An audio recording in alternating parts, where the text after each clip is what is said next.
and red hair between her legs. "She'll do," said Tyrion. "And I'll have a flagon too, red wine with red flesh."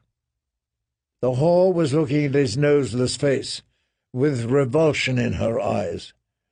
"Do I offend you, sweetling?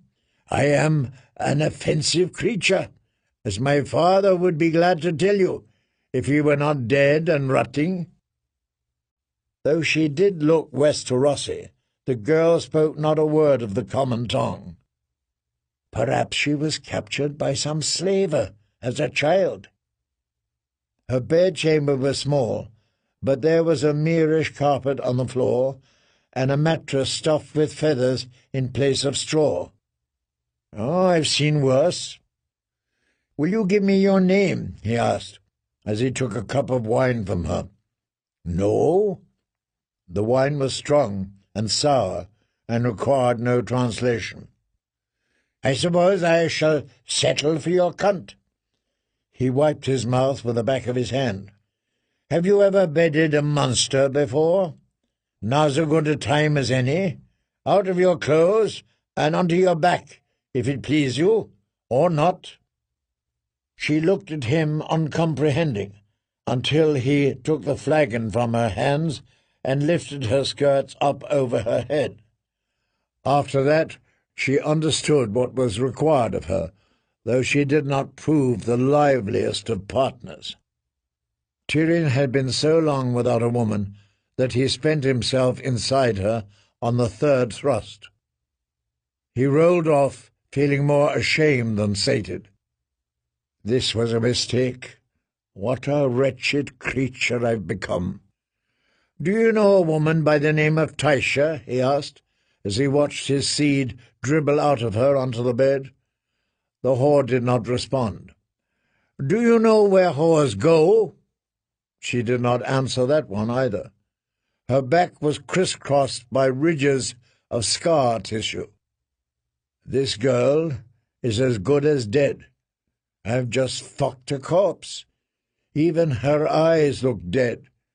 She does not even have the strength to loathe me." He needed wine, a lot of wine. He seized the flagon with both hands and raised it to his lips. The wine ran red down his throat, down his chin.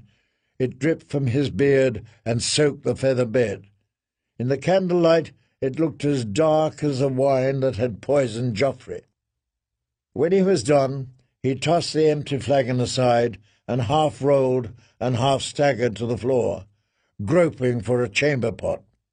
There was none to be found.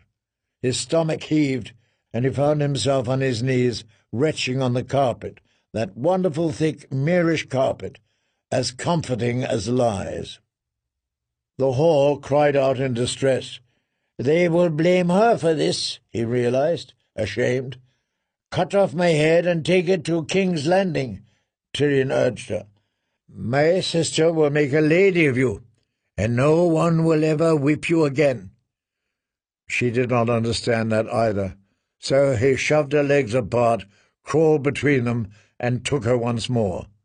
That much she could comprehend at least. Afterward the wine was done, and so was he. So he wadded up the girl's clothing and tossed it at the door. She took the hint and fled, leaving him alone in the darkness, sinking deeper into his feather bed. "I am stinking drunk." He dared not close his eyes for fear of sleep. Beyond the veil of dream, the sorrows were waiting for him. Stone steps ascending endlessly, steep and slick and treacherous, and somewhere at the top the shrouded lord. "I do not want to meet the shrouded lord." Tyrion fumbled back into his clothes again and groped his way to the stair. "Griff will flay me. Well, why not? If ever a dwarf deserved a skinning, I'm him."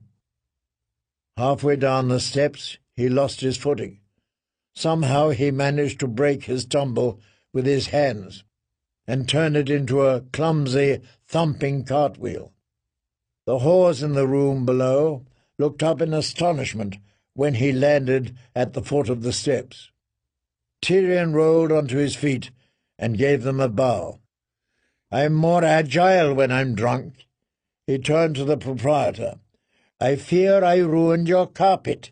The girl's not to blame. Let me pay." He pulled out a fistful of coins and tossed them at the man. "Imp!"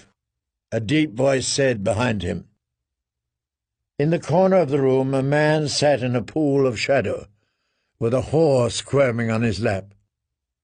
"Oh, I never saw that girl. If I had, I would have taken her upstairs instead of Freckles." She was younger than the others, slim and pretty, with long silvery hair. Lyseni, at a guess. But the man whose lap she filled was from the 7 Kingdoms, burly and broad-shouldered, 40 if he was a day, and maybe older. Half his head was bald, but coarse stubble covered his cheeks and chin, and hair grew thickly down